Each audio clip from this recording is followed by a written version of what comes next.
Hey, it's Lidman J Games on Twitter, and today I'm going to show you how to play Huns by Fneup and Anthony Wolf by a company I can't pronounce from France, which is right there.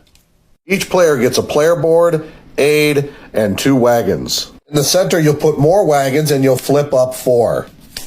In the center, you'll line up valuables along with their cards of the corresponding color. Treasure cards award you points at the end of the game if you meet a certain condition. Raid cards give you valuable powers that are used once in the game. Equipment cards impact you positively and last throughout the game when played. Mercenary cards can give you long-lasting effects as long as you meet some requirements ahead of time. Lastly, plague cards can be played on your opponents to slow them down and hinder them. Take the first player token, roll the dice, and assign them to each corresponding area with the proper color. On your turn, you choose a die.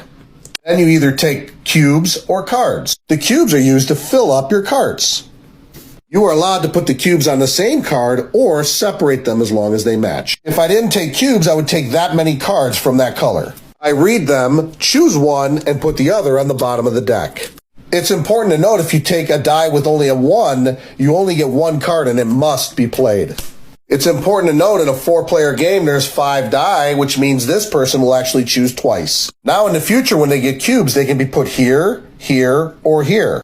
Any color cube can be put here, but you may not divide between a cart and a card. Once the resource cubes are full on a card, you now get that special power. Certain powers can be played at certain points in the game.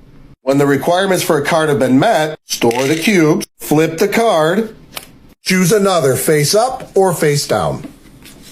The game ends when the card pile has been exhausted, a pile of cards has been exhausted, or what is most likely 1 pile of resources is gone. Blue equipment cards help you in the game but earn you no points. Every raid card you have is worth 1 point. If you fulfilled a mercenary green card, you get a point, but if you didn't, you lose a point. Any curse card in front of you, fulfilled or not fulfilled, does not hurt you. However, if the curse card is too hard for you to fulfill, you can forego it by flipping it over, earning you negative points at the end of the game. You will get -1 point times how many people are playing. Treasure cards have conditions and will earn you 1 point times how many people playing if you meet the condition. Every wagon that you fulfilled gives you 1 point times the amount of people playing. Lastly, you get 1 point for every color you have of the wagon. So in this case, you'd get 4 points. If you only had that, you'd get 3. Or you can get the points for whatever color you have the most of, which in this case, I have 3 orange. The player with the most points is the winner.